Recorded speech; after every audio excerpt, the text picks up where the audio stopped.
Hey everybody, welcome to Teach Me a Tune. I got a special edition here for you on the live stream. We're actually going to teach a lesson live for you right now. So if you're watching right now, if you just joined, thank you very much. And this is an opportunity for me to show the methods that I'm using to help people get a jump start, whether they're just starting out or they're in their intermediate phase and they feel like they plateaued and they need that one breakthrough aha moment. And I hope I'm that teacher for you, and I hope my method will help you. So we have my buddy Renee. I'm actually teaching a live stream all the way to Germany for Renee here. So It is possible to do a one-on-one lesson with me from anywhere in the country, right, Renee? Right. Like Munich. So it works. Thank you for joining me. This is awesome. I can't wait to get started. You've got your stuff all set up. So let me get some things on the screen here and we'll get going. Cool. You have I want to start with the major highline chart that I sent over to you. So that one will say major highline triad chart. Green one. We want the blue one. So green will be minor. Oh, yeah. I color-coded everything because I think color coding is really helpful to somebody, especially when there's so much going on the screen.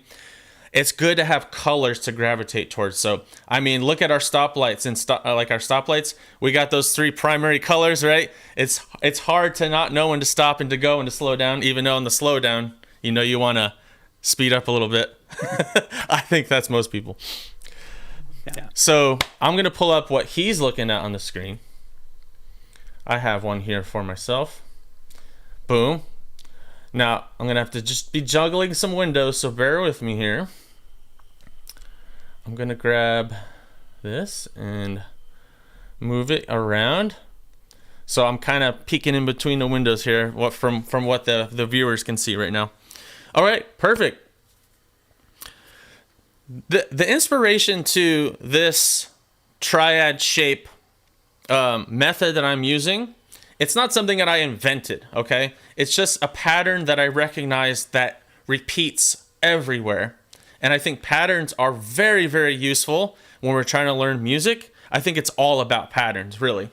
And it also goes for other disciplines as well. I mean, math, science, we want to look for patterns because that means that we can have something that we can follow and see when things deviate and when things are consistent. So the inspiration to this is really from the piano, because when we look at a piano, right, Renee, it's like a left to right. It reads like a book, does it not? Yeah. Yeah. It just goes left to right. And when I play a chord on the piano, it's like, okay, yeah, that makes complete sense. We have three notes. If I play triad, here's the low, here's the middle, here's the high. But when we get to the guitar, it's like somebody took that piano, duplicated it 6 times, and then chopped it up into bits, and then said, okay, I'm going to slap it on this piece of wood, and you're going to be able to figure that out. That's what it feels. Yeah. That's what it feels like. It feels like 6 pianos. It's 6 pianos. If you can visualize this, Renee, it's 6 pianos that start at different points on that piano. Right? We have E, A, D, G, B, E. So 6 pianos. And they all one starts at E, 1, A, D, and so forth. And that is where we can get our triads. Now, we can play a triad on one string, but you're only going to hear 3 notes at a time. You're not going to hear them together. So what we did here is on this chart, we have 3 notes for a triad, right? What I did was we took 3 strings and we're going to make a triad on each one of those 3 sets. There's actually 3 sets. There's 4 groupings of 3 sets. We're only learning today the highest 3 strings because I think those are really cool, that they sound really cool on the guitar. If you're playing along with a song, they fit in really well because they kind of come through, you can hear them a little bit better through all the drums, the bass. You can hear the guitar peek its head out better when we have higher notes going on. If we play those lower line notes, it's kind of going to blend in a little bit more with the bass and the drums. So I think it's complementary. This is a very good starting point because these notes are complementary to that. Now, started with the key of C because the key of C has no sharps or flats. So that's one thing that we can kind of like take out of our mind space and not have to worry about. So we're going to use the key of C major and start building these triad shapes there. This first page contains all the major ones that exist in the key of C. Renee, do you know how many chords total exist in one chord family? Like the fundamental chords. 3. How about... Is that the right answer? Can you have a joker? So I'm going to help you out. There's only 7 fundamental chords in every chord family. When you see like these huge chord charts that maybe you'll buy a poster and there'll be all these chords on the wall, right? That is variations of those 7. That's it, really. It's variations of those 7. Every major key, every minor key, it just has 7 basic chords. We want to break things down as small as possible. So we only have 3 majors to worry about. We only have 3 minors to worry about. Hey, well, I like symmetry, so perfect. That's nice to have 3 majors, 3 minors. Is that hard to remember? I don't think so. I think I forget more things on my grocery list than that. So, and then we have 1 ugly duckling we call B diminished, or the diminished chord. That one is actually very valuable, but it doesn't get valued by players because it's not fun to play. Kind of sounds like crap. However, it does fit with a really cool chord that I'll talk about later. So why don't we get our fingers working here? And let's just straight up work through the first section there, C major. We're going to start with the easiest one. This is one that my kids learned. This one is super simple. That first one right there that says, you see where it says second? It's circled. What we're going to do is play 1 finger, our index finger, right on the B string. That's it. So let's hear those 3 notes. Let's turn up. You know, it's not coming through. Let me check. If you know what, you just have to turn on original sound. I think that's all. That's all you have to do on the Zoom call. So if you go in the audio settings, bear with us 1 second. Oh yeah, sorry. Got it. Now we should be able to hear you. Perfect. Let me turn off the distortion. Oops, no, it's way too loud. That's okay. Give it an adjustment.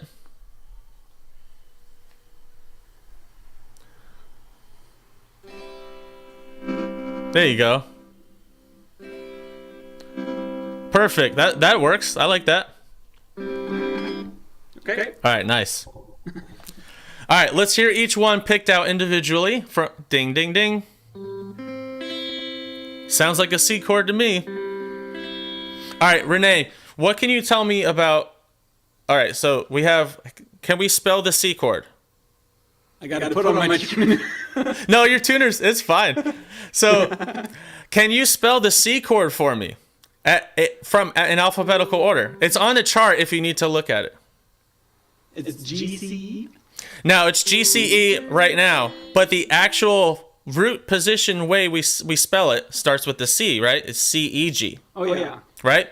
Okay. Mm-hmm. Now, C-E-G. yeah, a silly word I come up with, it actually looks like the word keg, like a beer keg. So if you're a fan of your Hefeweizen, your Bock, you can remember that one. It's keg, C-E-G. That memorization will be useful later on as we progress. So, why do I call it second? What's second inversion? That's actually what I'm specifying when we invert something. How about yoga, right? We got any yoga people out there? When you invert your body, right, your head goes to the bottom, right? And your feet go to the top. So, when we talk about chord inversions, we're doing the same thing.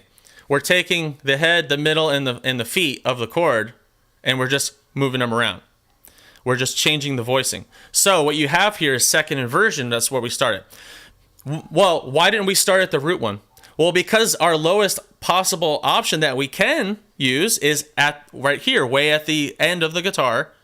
It's the lowest way we can start with C. So I just want to start there.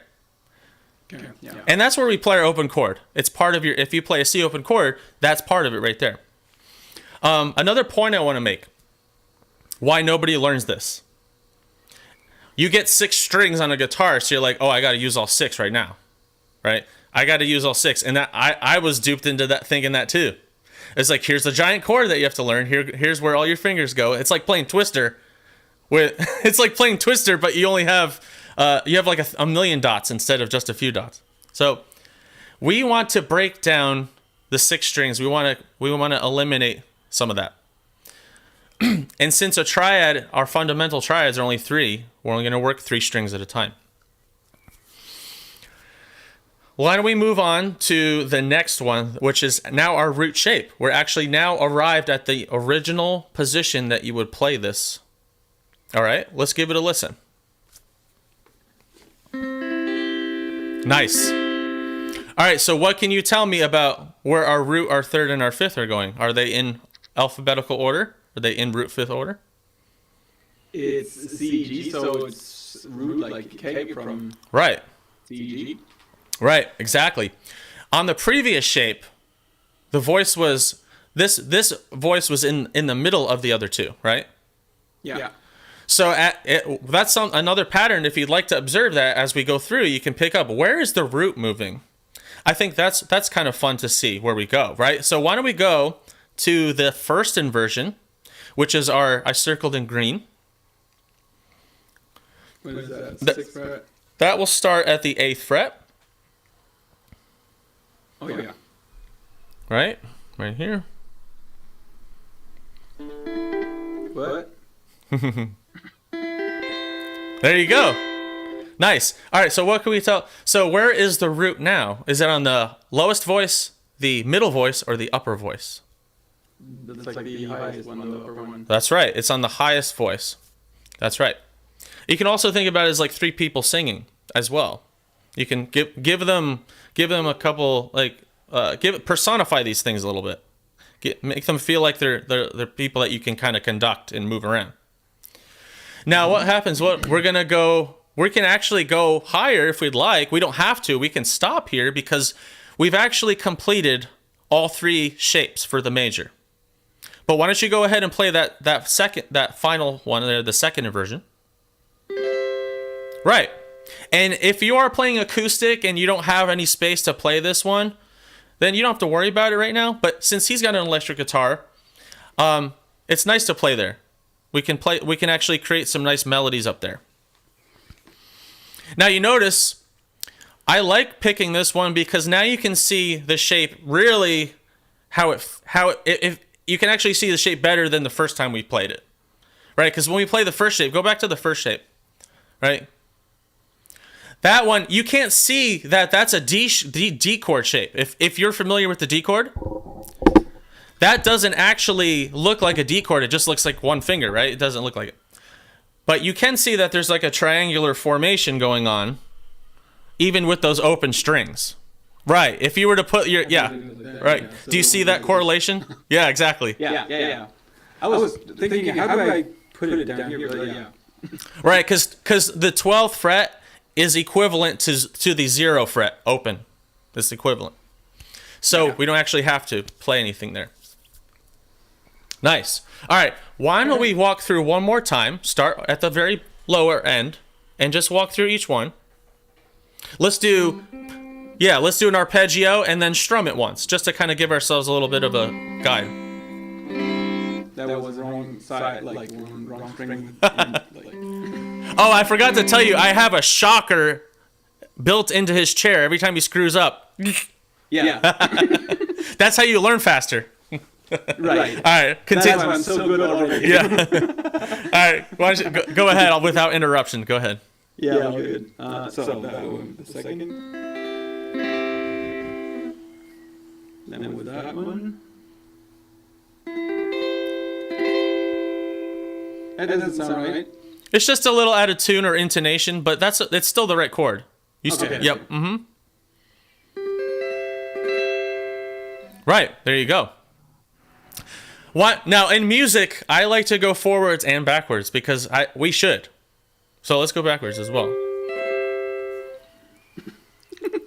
Now you're like. That's right. That's right. But just a little bit.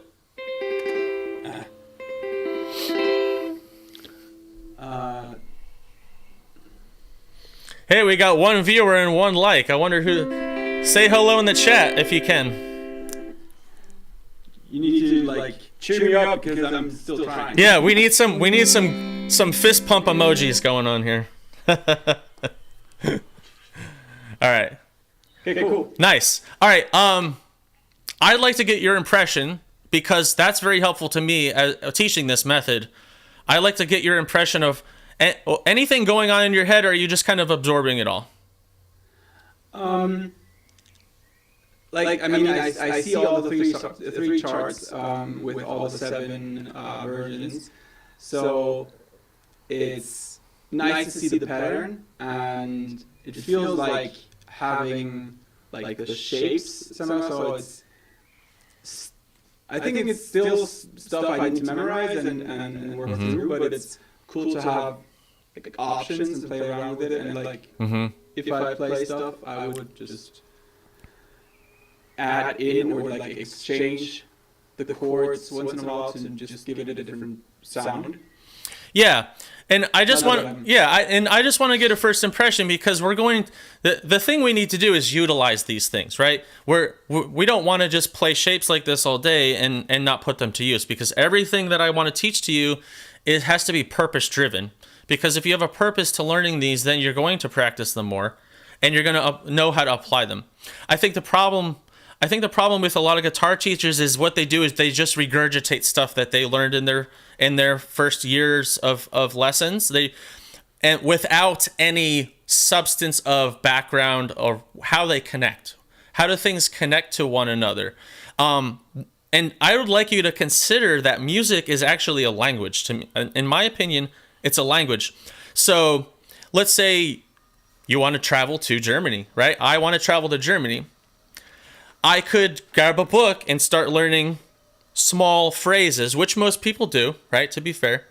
How to get to the bathroom, how to eat, right? Where can I sleep, right? Yeah, where's the good beer? Where's the fun? I want to say those things in Germany. But am I learning the whole language? Not really, no. I think that's how I think musicians or guitarists in general are learning the music. They're learning enough to get by, which I respect because you want to have fun with it. And I know Renee's one of those guys. Renee wants to learn something that sounds fun, that feels fun to play, sounds good, and just be on his merry way. But if people are shown a path that if they say, okay, in three months, I can learn some of these things and I can actually play with other people in a band, is that valuable to you? Or I can hear a song, I can grab some of these shapes and I know how to play those with that song. Is that valuable to you? If you're answering yes to these, then this might be something for you to try. If you are just totally stubborn and you don't want to learn anything like this, then bye. Don't worry, don't waste your time. But maybe stick around for a day, for a lesson or two, and maybe something will click for you. So yeah, it's like what I like is I started with drums, and drums is not like I always spoke a different language while playing with other musicians because I was just playing drums. Like I didn't care in which key they were playing because I just played drums. And but if I sit on a different kit, I can just play because I feel comfortable and I know what I'm doing. And yeah, that's why I think this seems to be easier for my brain to get the different possibilities to still just play because I know what I could do without memorizing every single whatever. All of the 6 pianos. Yeah. Right, exactly, all the 6 pianos. And of course, these shapes are movable. So if you start to pay attention to where the root is, for instance, why don't you grab that 12th fret shape, the one that looks like the D chord? Let's grab that final one. Go all the way to the 12, yeah. So you know that note in the middle is a C. So that's where the name of the chord rests in between those two other notes. Yeah. If you go to the 5th fret, why don't you go to the 5th fret? Okay. Now, I know that he's playing an F chord, right? But it might take someone like Renee maybe a second to count up the string, which I don't want you necessarily to have to do. because that can fry somebody's brain. But what you can say is that I know that this is a major chord, right? Because we're learning major shapes right now. We're learning major triads. So if you look at the next fretboard, you can see that, right? Yeah. And you see how it moves. Now, why don't we go to the next one? You see where if you go up a whole step to 7, that's G. So why don't so we can use all three of these. Why don't you do that? You start at the C, play the same shape for the F, and play the same shape for the G. So starting at the 12th fret, or yeah, that's good. Let's do 4 strums for each one. Are you? Can you do that? I don't know. I'm a drummer. I can't count. You must be a street trained.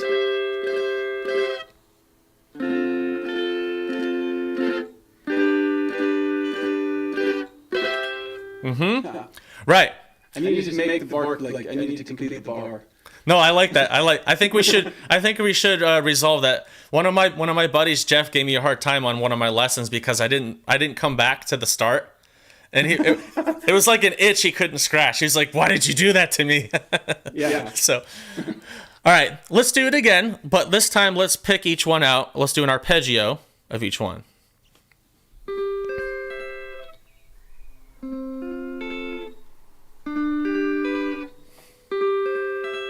Right. Now, if you had a track where you could follow along with another guitar player where they're playing the same chords, you're playing them up higher, you could come up with something that sounds good to it. Now, what makes it sound even better is over time, you get really comfortable with the shapes. You figure out different combinations on how to play each shape. So different strumming patterns, right? Like a strumming pattern in my head is going da-da-da-da-da-da for each chord. Right? Do you want to try that? Da da da da da da. With each string or as with each as a chord strum, as a chord strum. Oh yeah, okay. Can you? Yep. What was it again? Down up, down up, down up, down down.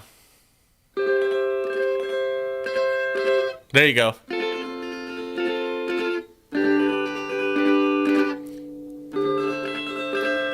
All right, now here's mute the other strings. I need to cut them. down, up, down, up. All right, so I want you to try this. Yeah, down, up. But I want you to mute the strings with your right hand after you've done that first pattern. Down, up, and then down, down. Like. Yep, Okay. and then stop it. And then after you've done that, stop it again. Right. Wait, 7, 8, 7, 9, 7. Yep, 7.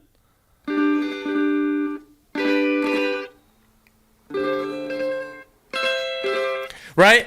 So you can get inspiration from the song. Now, it might be hard to come up with something out of your head if you're not a drummer. Like he's got some drummer rhythms floating around in his head. Let's say you have nothing floating around in your head, okay? For some reason, it's just empty up there. Turn on a song and try to listen for some of the rhythmical elements of it. If you can't do that, then you can actually get a notepad out and write down a combination of sequence of ups and downs. And also, I don't want you to forget, I also want to be able to stop. Because not all songs are ringing out, right? You know how if you just keep strumming, it rings, and you don't stop it, it rings? There's other things that you can do. You can stop the strings. You can also do a percussive, muted chicka, right? So let's try that. Let's try strum, chicka, chicka, strum on there. What? Yeah. Now, how do you get the chicka?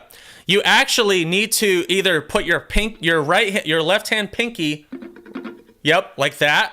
Let go of the chord shape a little bit, but leave your hands there. Yeah, okay. Or take your hand off completely and use this. But I think, what do you want to try? You want to try the pinky? Yeah. Try that.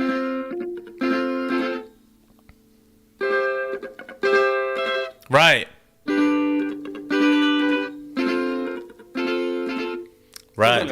Right. And you can actually go into autopilot mode if you want. Just all you're really focusing on is that strumming pattern and the fret position where you need to go. So just spend the next 20, 30 seconds just coming up with something random. Don't think too hard.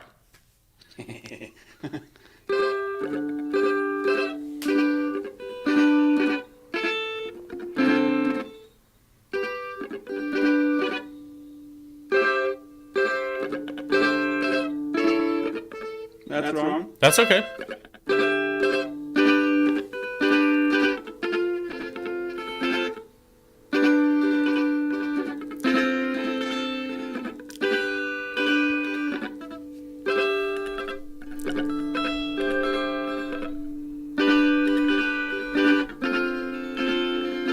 Nice. There you go. Yeah.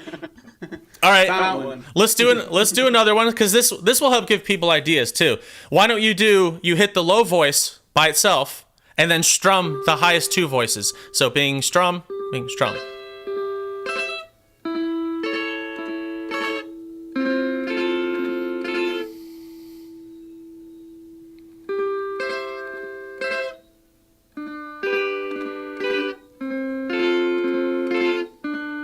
There you go.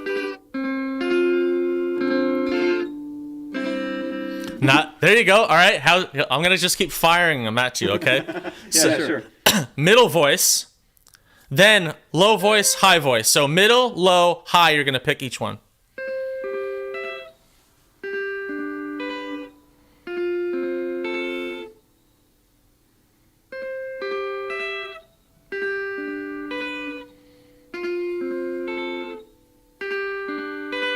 There you go. Exactly. All right, how about we do one more? Let's do low, middle, high, middle.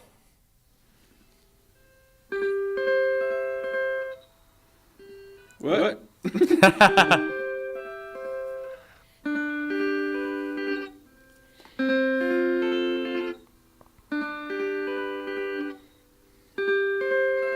There you go. That's wrong. That's a borrowed chord. On purpose. Yeah. Are you familiar with the happy accident phrase from Bob Ross? Have you got cultured with the Bob Ross character from the 80s, 90s? Like the painting. Yeah, the painter guy. But I didn't know the quote. I didn't know the. Yeah. So if he ever screwed up on the painting, he would just say like they're happy accidents, they're fine. Okay, cool. I just know the happy trees. Like, is it not the, Yeah. Like some happy trees. That's right. That's right. Yeah. Very, very soothing. Very soothing. Now, when he was playing that last one, I thought of an intro to a song from the Band of Horses. Do you know that band, the Band of Horses? Have you ever heard of them before? I think I heard of them. I can't think of a song. There's a song that comes to mind by them called "The Funeral," where they're actually doing basically what he just did there. Very simple, but you slap a lot of you slap some reverb onto it, and you play it nice and straight through, and maybe mix up. I think there's probably some minor chords in there, but sounds just like that. It sounds good. You can get started now. You can start playing something fun like right now. Like it feels like, I mean, now I'm blaming it's like the same pattern thing, but. That's right. Now, do you know that that's a triad? That's another triad. That's actually a good segue to the next page. And I didn't even say that before this video. I didn't say, hey, do this next. Like, I swear to God, it was not staged. What? So, do you know if that's a minor, major chord? Any idea? It sounds minor. Right, good ear. Yes, that's a minor triad. And that's actually one of the easiest triads.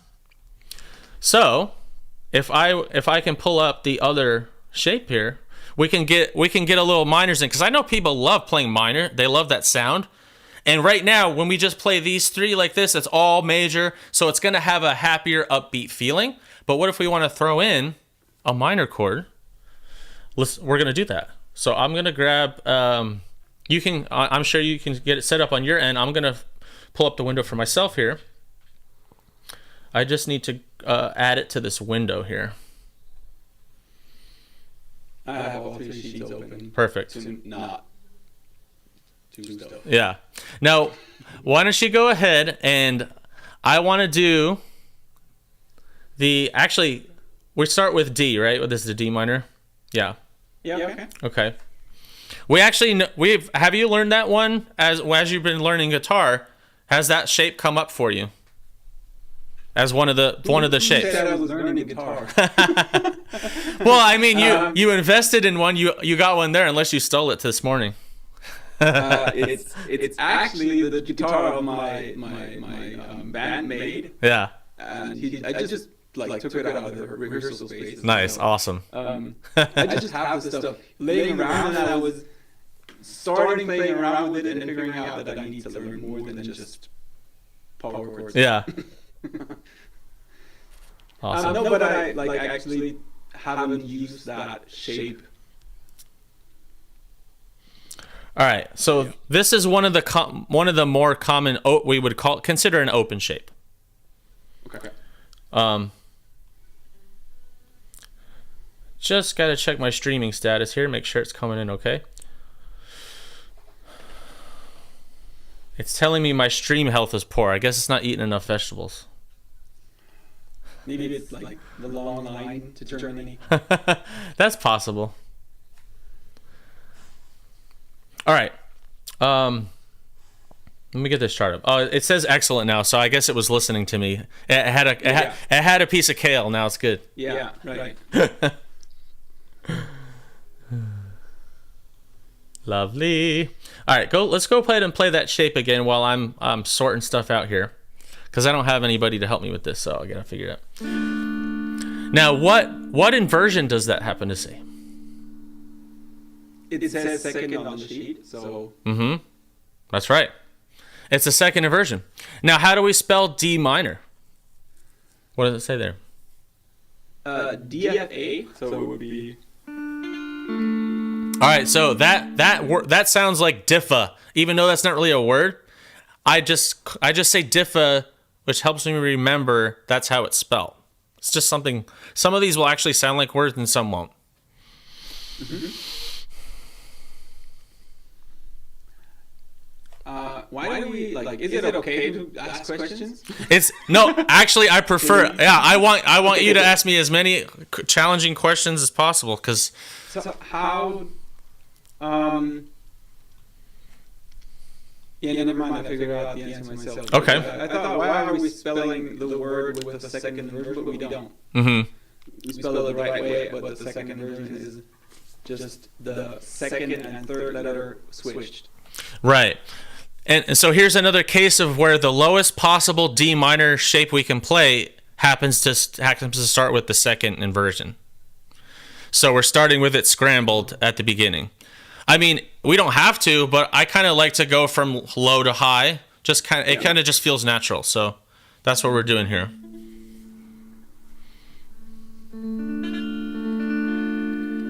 There you go.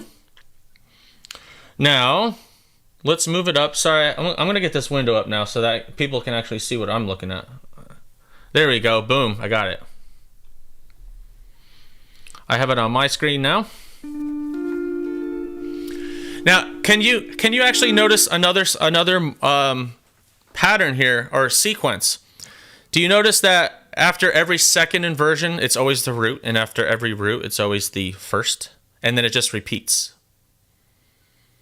Yeah. Okay, so that might be a valuable pattern to recognize, because after you've played a shape, let's just say let's go ahead and play the root shape. Right, this is our actual diffa shape, DFA.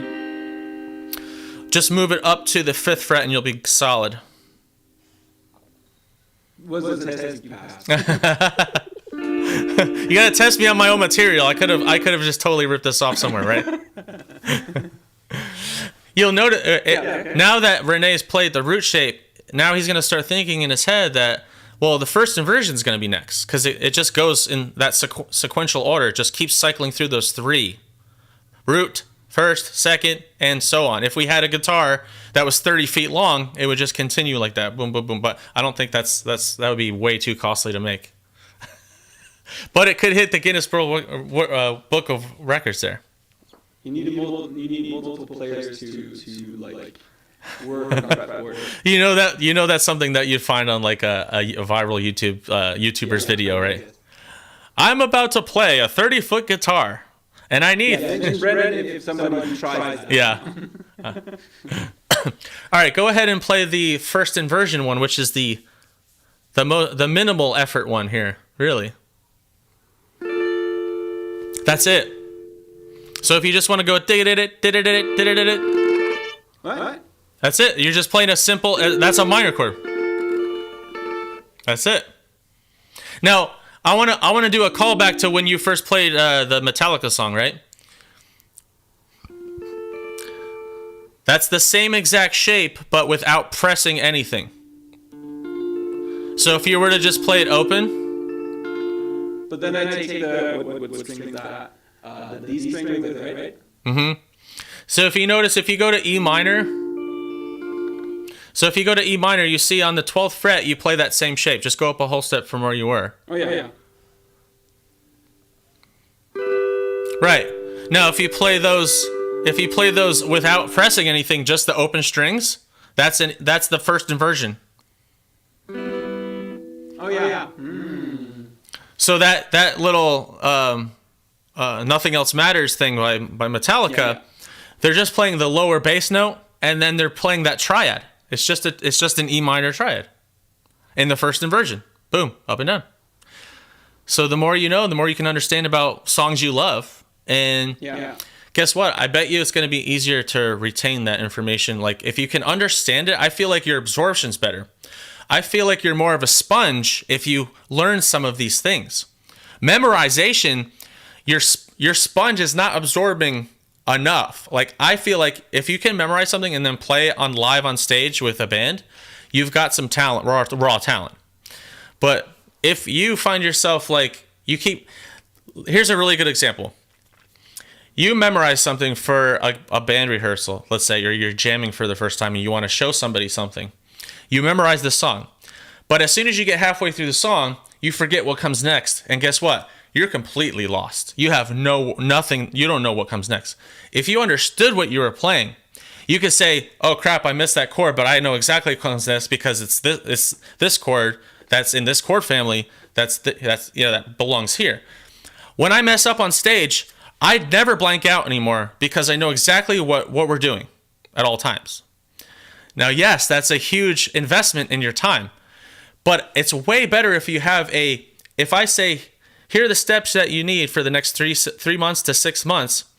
If I give you a roadmap, that's way more assuring than just saying, memorize these open chord shapes, and then here's some songs you can play.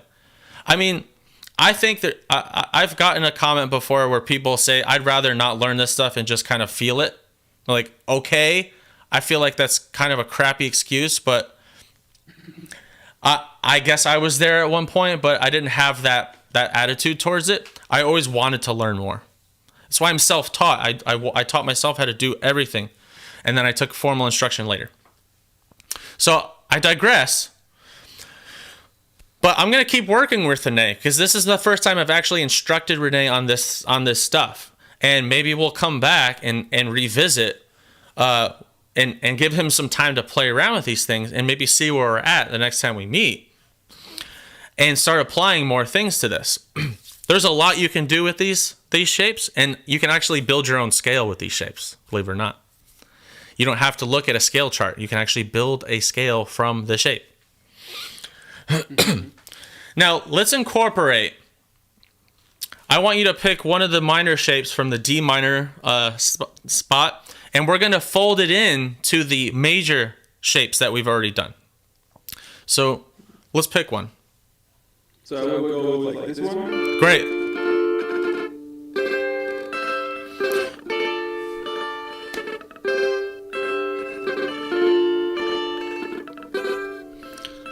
Right, and that actually sounds like a song. Like I could hear REM. If you know the band REM, that kind of sounds like an REM vibe. This one goes out to the one I love. Yeah. Right? How about you throw in the F and the G from before? Those, do you still remember those? The F and the D shape? The F one is on the 5th fret, that one. Mm-hmm. And the G is, where's the G? 7th fret. Yep. Okay, cool. Yeah, 7th. All right, 5 and 7, 12.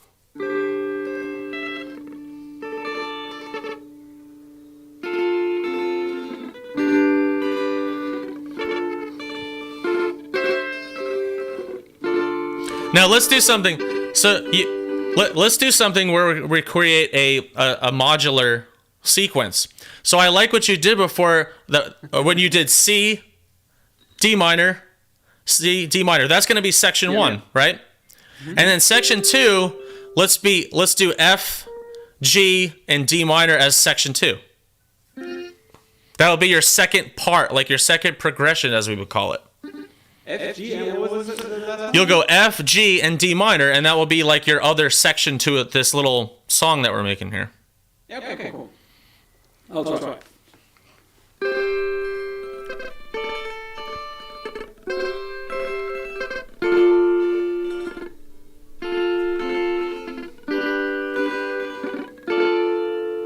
Right, and you could loop that too. So go F, G, D minor, and you can loop that as well. Let's hear it looped.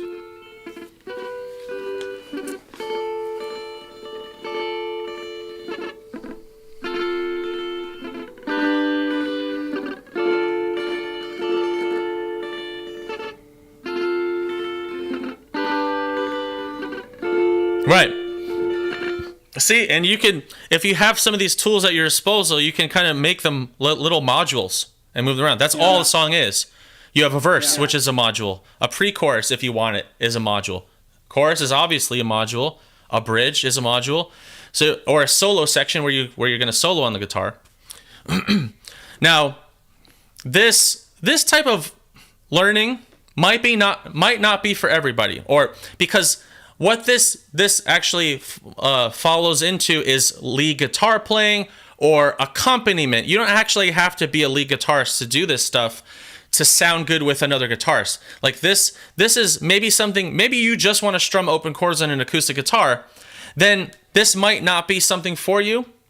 But this is certainly for the guitarist who wants to start sounding good with another guitar player at a maybe just like a impromptu jam session. Maybe it's just two people. Maybe it's just two you guys or gals who just want to maybe not play the same chord together. Like that's kind of counterintuitive if you're both playing an open E chord. It would be much more interesting if we played as one of these shapes with the person who's playing the open chords. If you're a songwriter, this is highly valuable if you're a songwriter, and it's even more valuable if you're a producer.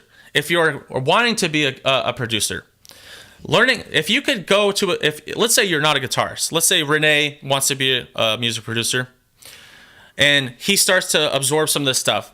When he meets a guitar player that is like been doing it for 30 years, is a great guitar player, but if Renee can say, hey, what if you played this shape up here and you played over top of that part of the song, the guitar player might have his chin drop and go, are you a guitar player?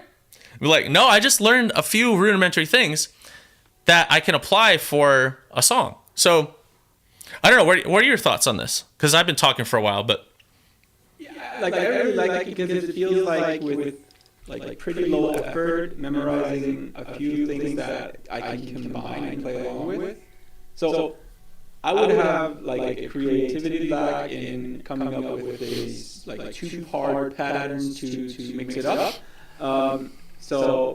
But I would go play with that and then later on change not the chord itself, but the shape itself. So I would try to play the same thing over and over again, and then just switching out the shape. So because I think I still need to memorize more than one spot on the F chord. So I would go and like exchange the shapes, but practice that pattern that somehow feels nice and fun. So it's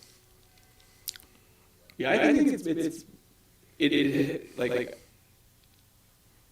it's triggering some creativity on my end. And yeah, I think that works really, like it's way easier for me to memorize the shape because I only have two shapes, but I play like two shapes. No, it's two shapes, like one more and this Right. triangle thing. That's it. Right. Currently, that's all we're doing. Shapes, but playing 4 different chords. Right? Right. Yeah. Yeah. So I would go and maybe just exchange one shape to like add another shape. No, and now that's actually a drill that I wanted to come up with where it's called like chasing the C chord. So what you would do is the F and the G would be the same exact spot, but once you come back around to loop it, you would play a different C chord. So why don't we give that a go? Why don't you start with the lowest C? That's going to be here, the second inversion C. And that, you're going to start there, and then once you loop back, you're going to go C, F in the same spot, G in the same spot, right? The D-shaped F and the D-shaped G, the second inversion ones. That's, like, you've already done those before.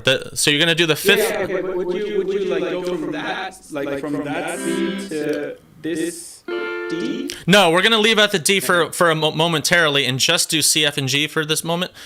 Yeah, okay, cool. So you're gonna do the. It seems like a far Yeah. Long way to go. It is a long way to go unless you're going for some kind of sound where you're kind of sliding up to it. So every time. I'm not ready for that. So you're gonna play the F and the G in the same spot. They're both the red ones, the second version one. But every time you go to the C, you're gonna go to a new C. Okay. All right, let's walk through that and give it a try. Yeah, I'll try.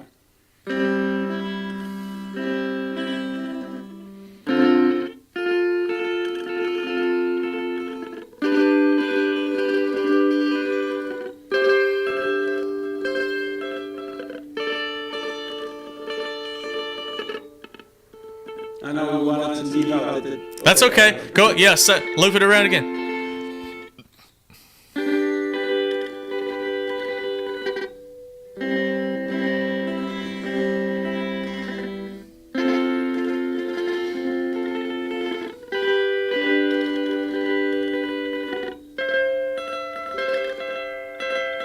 Now the root position C. Now go to the root position C. That's the blue one. Yeah, the one that's circled in blue. Now that's where you start the C this time. Yeah. And then you play the F and G.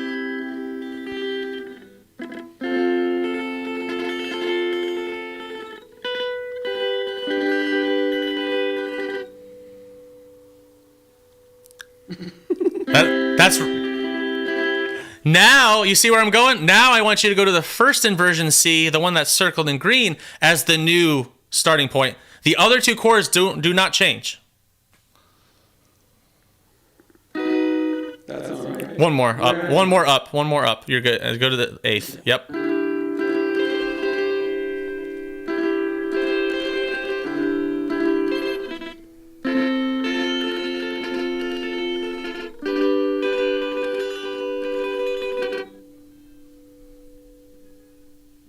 Eighth, right. Now, Okay, cool. Yeah. right, you see how you're cycling through the C shape movement, but the other two stay the same. So we're chasing that C to different spots. Now that you know exactly where I'm going with this, give it another try. Start at the bottom with the second inversion C, the one in red, then go to blue, then go to green. Like that's why I like the color coding. Yeah.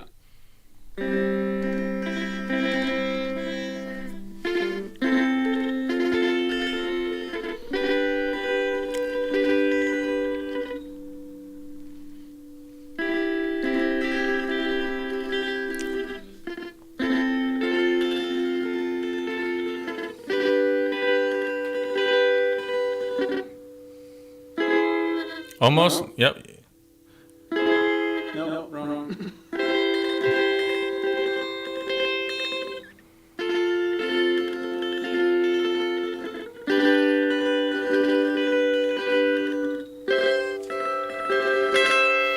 Right. right. So what are your thoughts on that drill? Yeah, pretty cool. I like it. Right. It gives you something different to focus on, but not overwhelming. Like I don't think it's overwhelming to the point where you just want to drop everything and kind of put the guitar in a closet. Yeah, it's like I don't know. I'm gonna get a lot of hate for that. But if you have the shapes, it feels like more like playing Guitar Hero. because you have you don't have to it's easy to have the G and the F. And I think I'm not going to forget where the G and the F on the high three strings are because this is connected in that order, and then I'm memorizing the C. So I think if I'm going if I go through more of these examples, it feels now harder to memorize the C by heart. I know the 12th fret is easy because I play that a lot more often, in the last minutes. G and F is easy. So I didn't learn every chord on its place, shapes, and the side effect is getting to know what it is. So it's learning to play first and then understanding what it is. I don't know if that makes sense, but it feels like it. Yeah, well, you're getting that repetition of the F chord and the G chord and that little shape. You're getting that repetition. So that's going to stick with you more. But you're also getting the chance to think more on your toes. It's giving you a little bit of pressure. You're applying because we need to apply a little pressure, right? And no diamond is created under small amounts of pressure. You have to put a little bit of challenge in there because that also creates more brain pathways. If you want to get super scientific about it, you're creating that. You're stimulating growth with your brain here too. And are the colors helping? Are you neutral about the coloring, or what are your thoughts on how I'm color coding this? Because I'd like some feedback on that. If I look at the first version, green box on C, and it has the same shape on F. So I think it's pretty cool. It's a little confusing that is it? I don't know. Go ahead. No, I don't know. Because if I look at major and minor, the green thing is just it's like the bar and one fret low higher. Yeah, the first inversion green one you're talking about. Yeah, right. So I was just thinking if it's confusing to me that we have a green shape which differs in major and minor, but it's a small difference. It's a small change. Changing words. Yeah. But I see another pattern in the different colors because it's always just one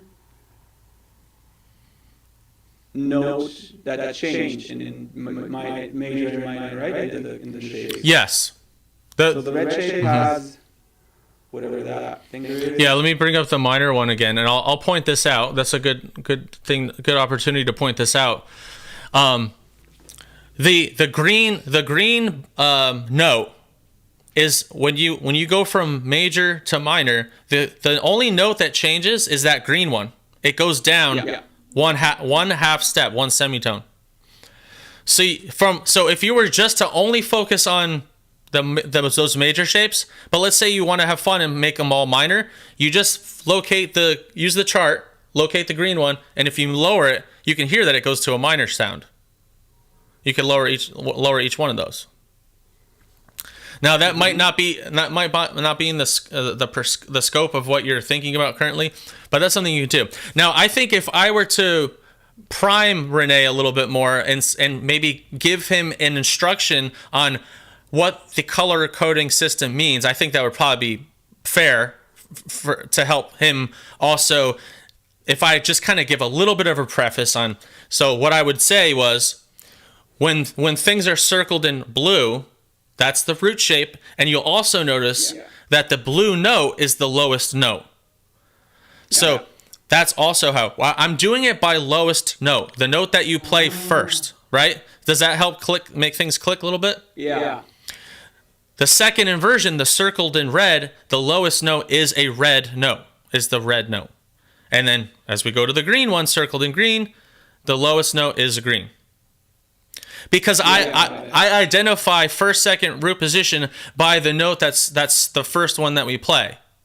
Okay, So yeah. Small shape changes just by accident. Yeah. Now the funny thing is the reason why these shapes are differ when we go to like the next grouping of 3 strings, we're gonna get a different set because the B string is the only string that's tuned a third. Like everything else, if you go E to A is a fourth away, and A to D is a fourth away, and then D to G is a fourth away, but then G to B is not a fourth away, it's a third away. And then B to E is a fourth away. So that one little string change kind of throws a wrench into all these, like really getting a pattern, seeing the pattern faster. That's the only reason. But as a factoid, I was looking up on this E standard tuning, and the E standard tuning was tuned out of habit. It's easier to play the chords because the way it's tuned. It comes from like other tunings, like a lute guitar used to be tuned all fourths, but they changed it because we have more strings to play here. So we changed some of the tuning to fit it for our hands. That's part of the reason why we have a standard tuning like this.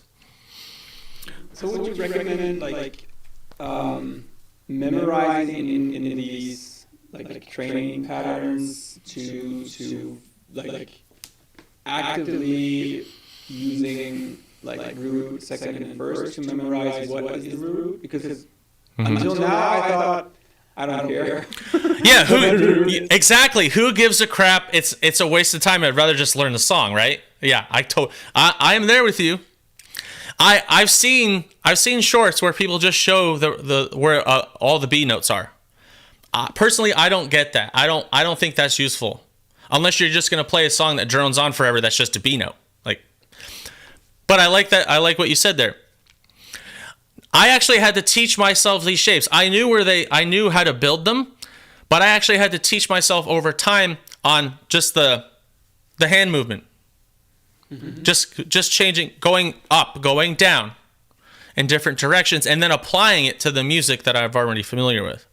Like that's another step that we would take was, let's look up a song that Renee likes and just take either maybe the intro or the verse, or the chorus, and just maybe take 2-3 chords, whatever it is. Instead of playing them where we would normally play them, down at the open spot, we would play them with these shapes instead. I think that's probably one of the more fun activities that you can do, or drills or exercises, to really apply this stuff. There is a little bit in the beginning where you have to just absorb them. You have to absorb the shape. I'm sorry, it's not like the Matrix where I can download Guitar Player into your head and say you're good to go, right? There is something that you need to kind of absorb and test yourself on. I'm sorry, but at least this has roadmap. This is something that you can repeat over and over. It's not confusing once you understand some of the basic things. Yeah, my drill, for example, was now if I would go with like the G and the F drill thing, and then chasing the C, I would go with chasing the C at first in the root, then in the second, and then in the... No, that doesn't make sense. First in the root, then in the first, and then the second. Yeah. So then I memorize what shape is the root C. Right. Is that like, is that appropriate? That's exactly fair, and that's even though we have a C all the way at the bottom we can play, it's not the root one.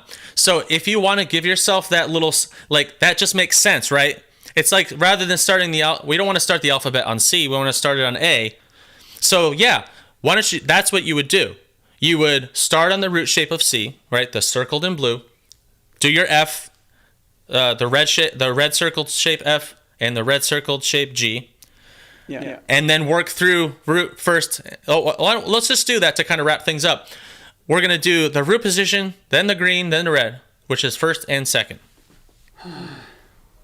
Great idea. You're a genius. Yeah, thanks.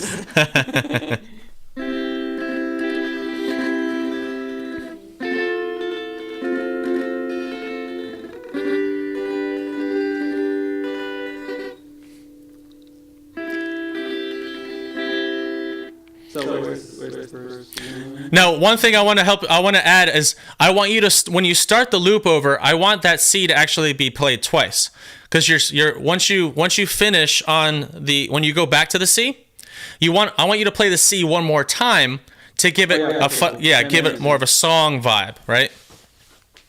What was the C again? You got it.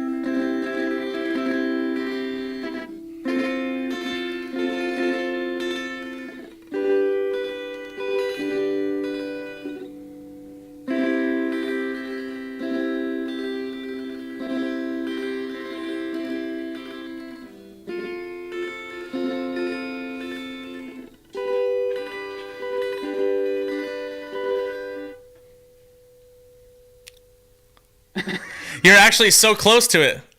Yeah, I know. But yeah. No, go up to the 8th fret. You're on 6. There you go.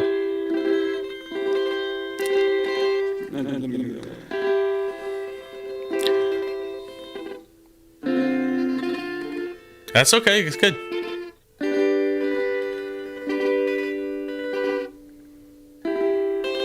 Right. Nice. Second inversion.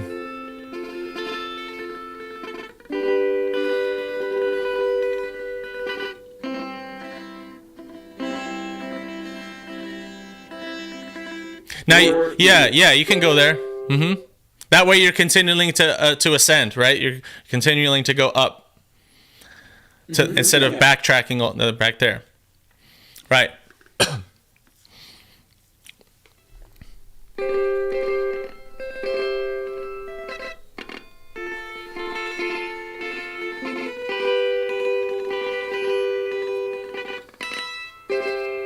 There you go. Now let me peek into the future with some of the things you can do with this. We can also choose the shape that's the closest to wherever we start. So where our hand is actually not ever moving outside of like 3 frets. And what we actually call that in theoretical terms is smooth voice leading. So all that means is it's the least amount of distance traveled for each note. So I always like to show that if I bring it up, I want to show it, because I think what I want you to do is I'll just guide you. So start with the root position C, right? We'll start with that one.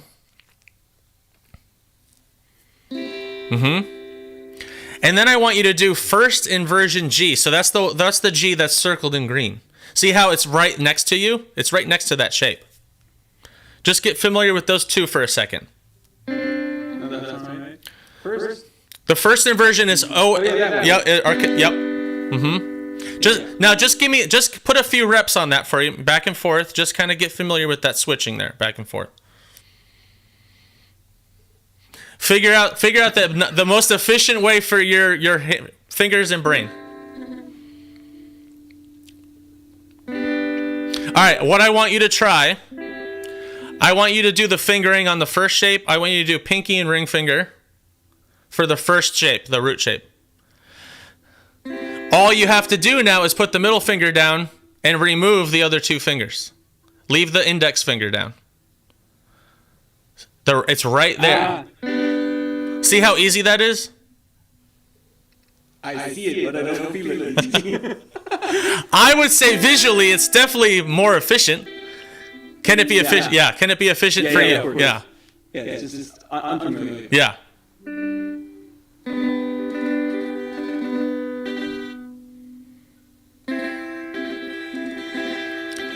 Now, I will, good, that's great. Now, I will quiz you on the F chord, which is the closest F that neighbors those shapes.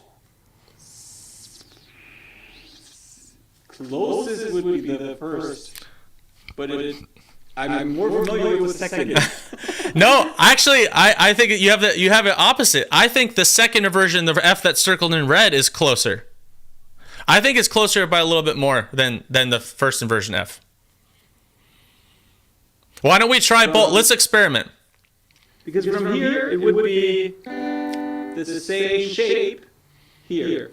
That's a good point. But I feel like as far as distance goes, it's a little bit closer in distance, like the steps that you're taking. It's almost the same. I don't know. You can tell us in the chat what you think. Is the F in red, circled in red, is closer, or the green one? Now it really doesn't freaking matter. What? Do you think it's the second? Yeah, because it's easier for me to go ahead and play each one. So can you play the first play one cycle where you're playing the red F, and then play the other cycle where you're playing the green F? I'll try. I believe in you. Like all this, like C, G, F, right? Yeah. Do the fingering I gave you. Yeah, the new one.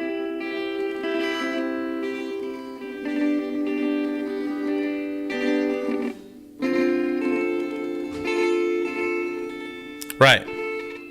Yep, that's it. Next sequence.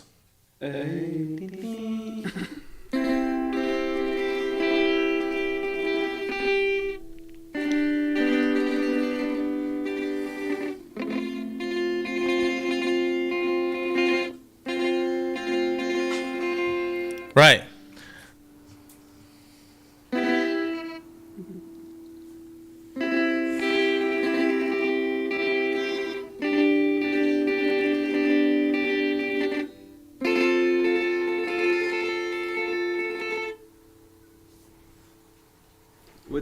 And you could just, you could play that chord again like you did before. Yeah. All right. So which one did you prefer? Which F? Like with my skill set at the moment, where like switching shapes and finger positions, it's still a bit off. I think in terms of grabbing it right, it would be easier to just slide up.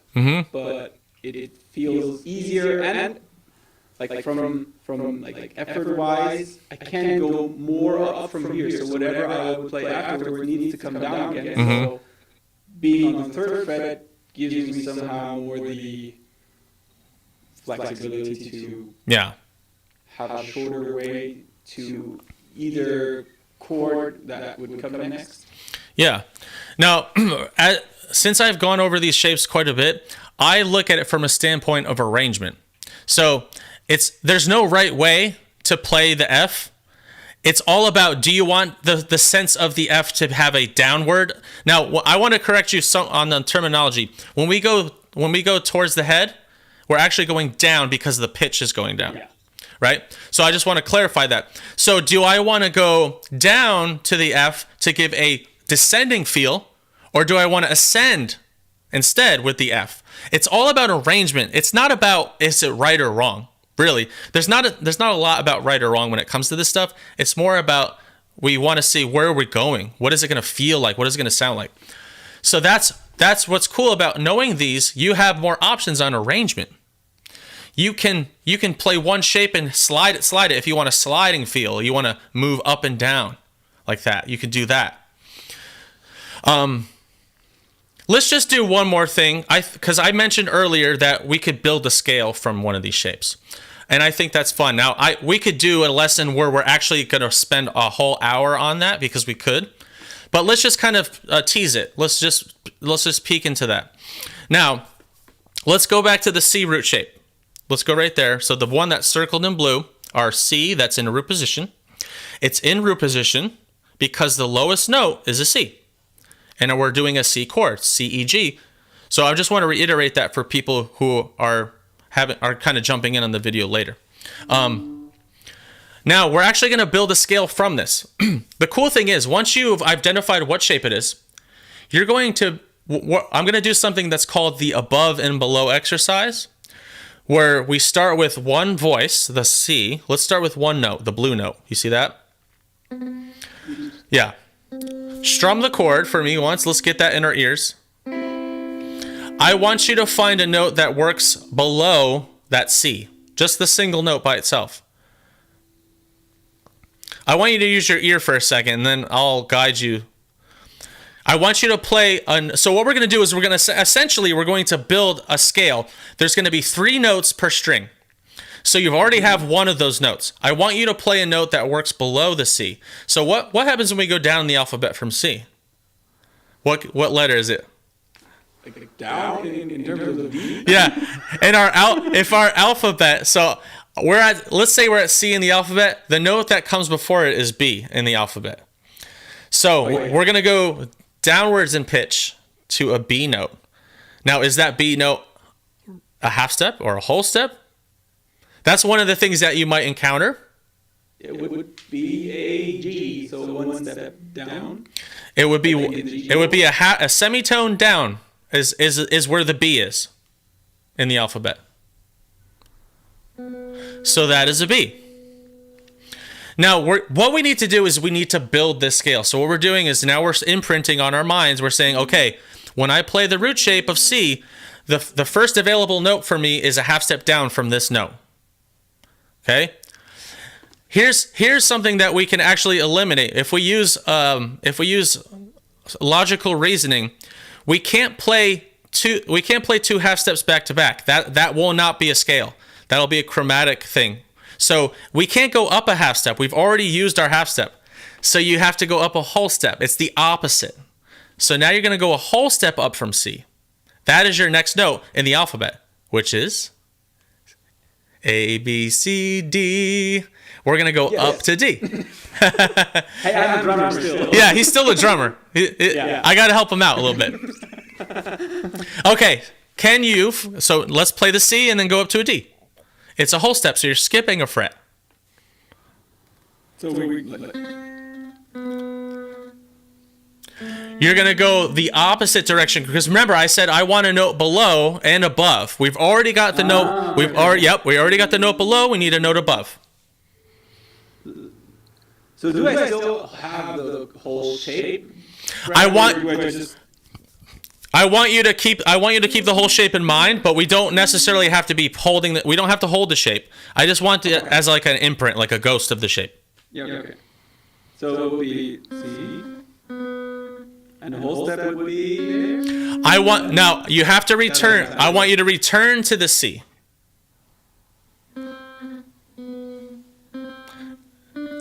Right. So it's a whole step above the note in the shape, and it's a half step below the note in the shape. Okay. Got it? Now, that's good. We're walking through that. Now strum the shape.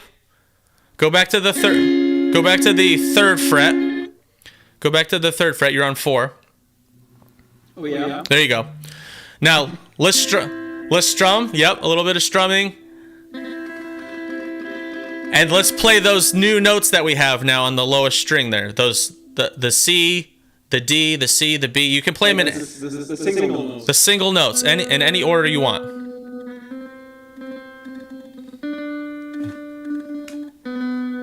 Right, and I appreciate that you're putting some rhythm behind it and some changes. That's great. So you have those notes now. You have C, B, C, D. You have the 2 notes. Now, can you do it for the next note in the shape, which is the green note, the E? We need to go up, find a note above that note, and find a note below that note, the same way we just did for the blue note. From the where we're at? We are let's play our shape. Yeah, we're working with the green note now, which is okay. Got it. Mm-hmm. Okay. So, yep, the chord shape circled in blue. So this is, and then we have that one. That would be. So it's not B, so it's the whole one, right? So if we go down, that's going to be an E flat, right? If we just flat a note, E flat does not exist where we're currently in. We're in the family of C, so it can't be that one. It has to be the one after it, right? That is a D. I'm sorry, that is a that's a D. Mm-hmm. So now when we go up in E, if we go from E to F, this one is a half step. Right. Now this is not something I'm gonna expect you to know. We're building something. We're building a scale instead. It's the two white keys on the keyboard. Yeah, that's right. If you know your keyboard, that's right. It helps if you do know that. That's really helpful. Okay, so walk me through those 3 notes. Play the shape for me so everyone can see. Here's the C shape.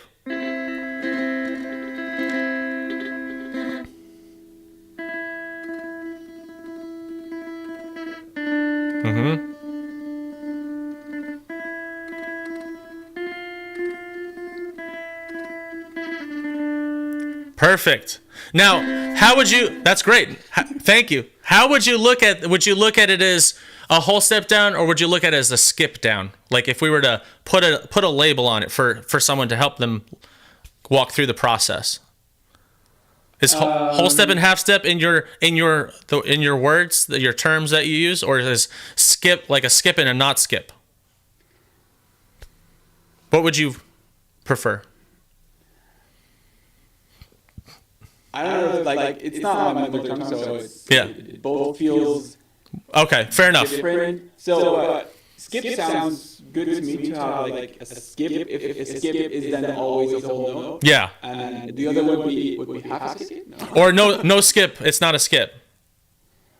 Okay. A so skip is always yeah. like a whole note. I'd like to interchange half step and whole step because ultimately that's the term we want to say.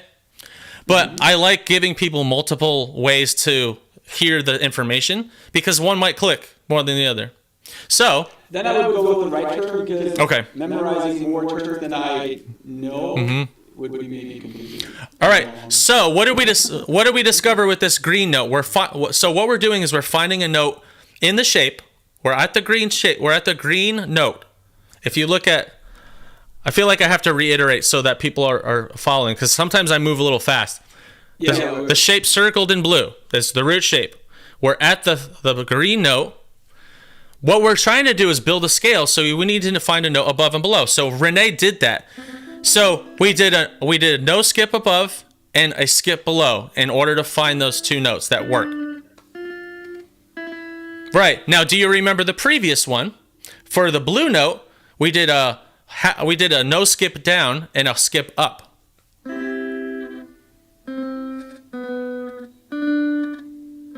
Right. Da, da, da, da, da, da, da. That's what just happened. It happens to all of us. I hear something. Now, can we build that now? Can you play the shape, start with the above and below on the first note, and then the above and below on the second note that you've discovered? So we're playing 6 notes total to build this scale.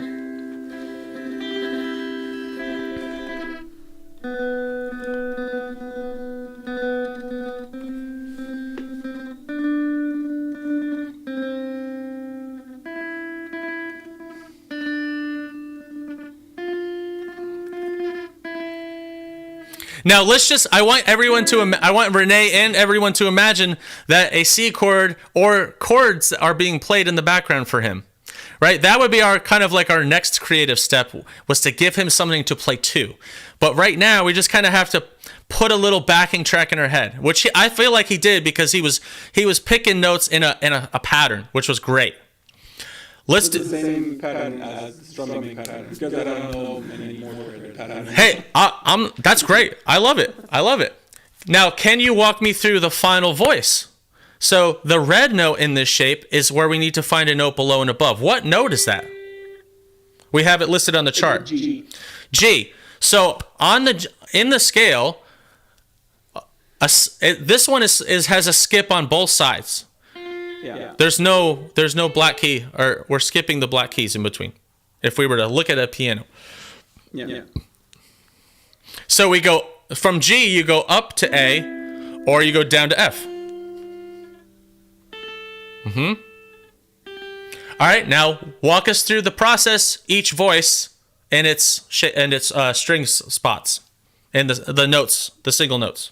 All of the 3 notes. Yeah, so we have 3, 6, 9. Now we have 9 notes total we're working with.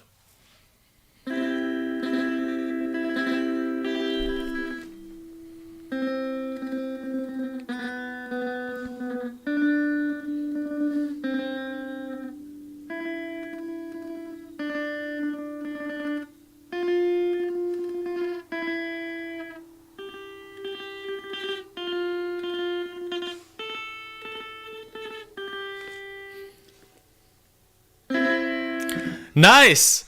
Now, you just made a scale without it. I honestly feel like that's more organic way, and I think you'll absorb that better rather than looking at black and white dots on a piece of paper. Yeah.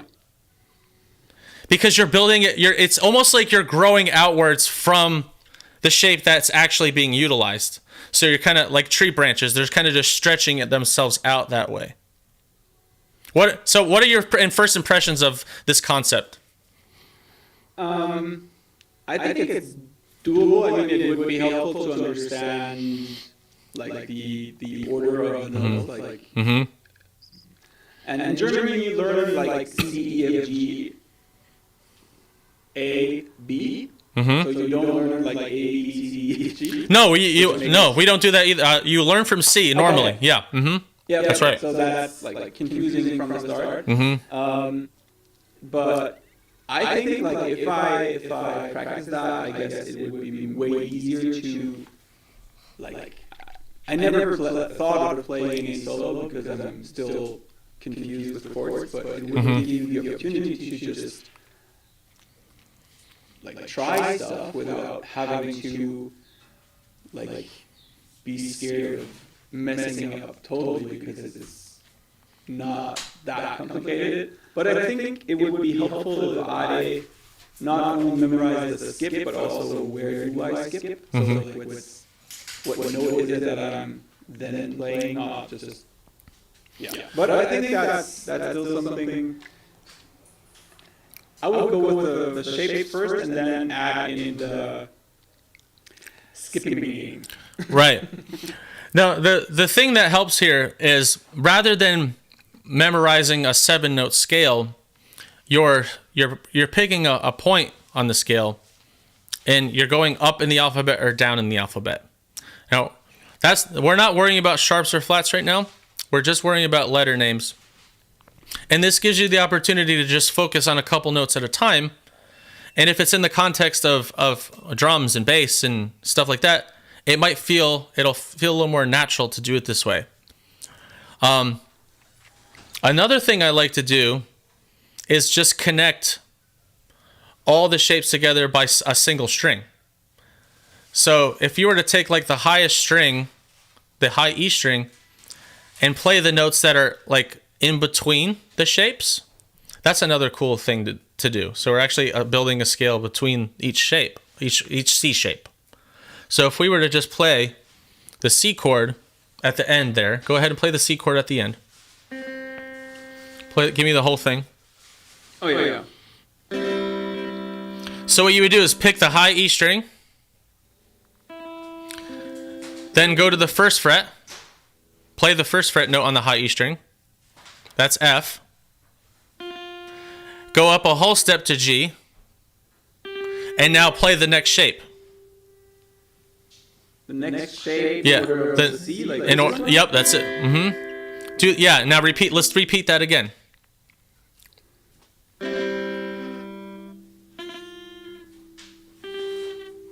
Mm-hmm. So we're chaining these shapes together with a note in between. We're chaining them together with the missing link. So the missing link between these shapes was the F note, the first fret F note. Mm-hmm. That was not part of any. That doesn't belong in the C chord, right? C E G. Yeah. It was an F, so we call that a neighboring tone or a non-chord tone. So we're getting familiar with non-chord tone and neighboring tone with the concept of that by doing this chaining shape. So if you start at the root shape, let's go to the third fret. So now you're going to have two neighboring tones. You're going to go from that G note in the shape. We'll start there. Let's strum the chord. Pick the highest note, the G.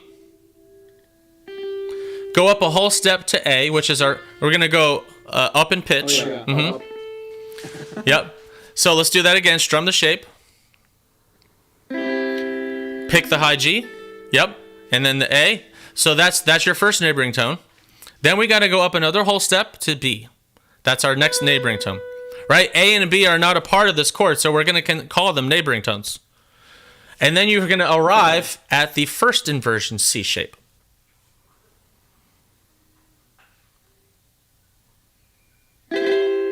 Good. Now let's walk through that again. Root shape. Oops.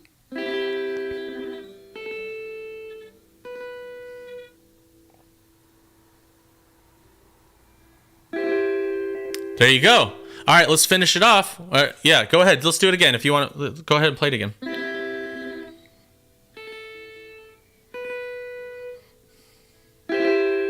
Right.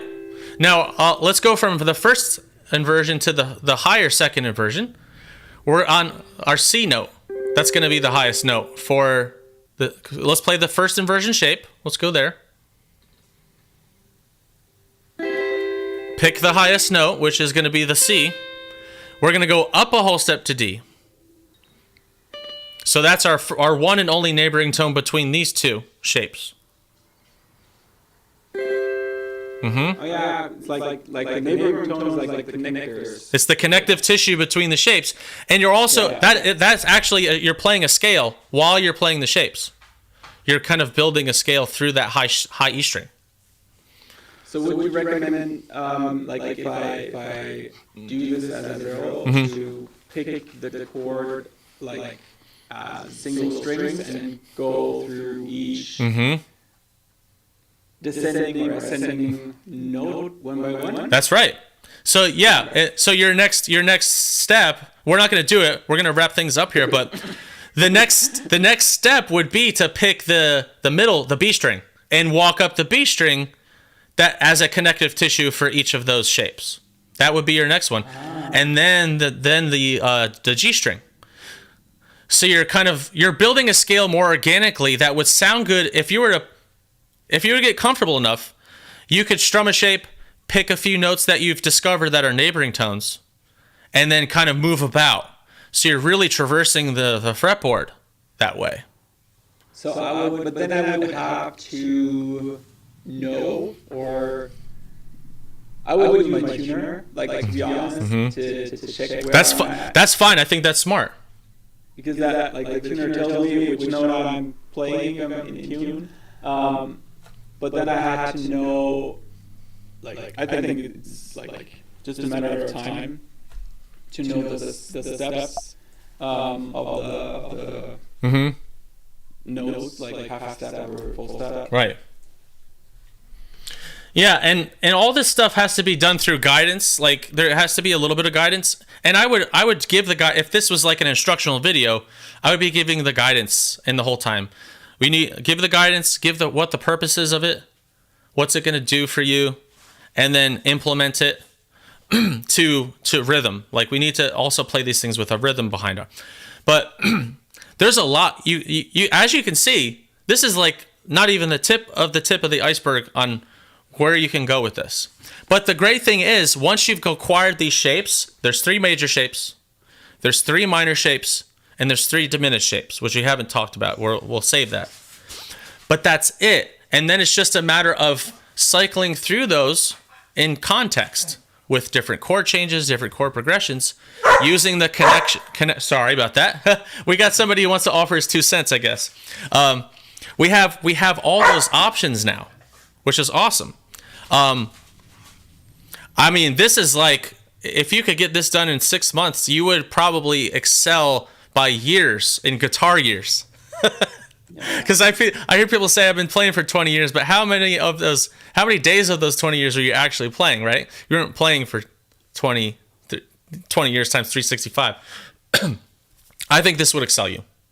So that has been our live lesson. I hope you enjoyed it. Leave anything. Yeah, thank you, Renee, for stepping in and giving this a go. I feel like this is a good way to get you to know me and get you to understand the concept that I'm trying to teach. I have tons of shorts that kind of hint to these things, but I don't necessarily have the time to explain it in 40 seconds, so that's why we're doing this. And leave anything in the comments. Did this make sense to you? Leave it in the comments. If you want the charts that you saw here on screen, leave it in the comments. Just type charts. And let me know what your thoughts on this. Is this too much information? I'm happy to hear that. I just don't want to hear any, the trolls can, screw off. I don't want to hear any trolls. But please, I want this to really help snowball and help people. So thank you again. Thank you, Renee. And I'll see you on the next live lesson. Stay tuned. Let's just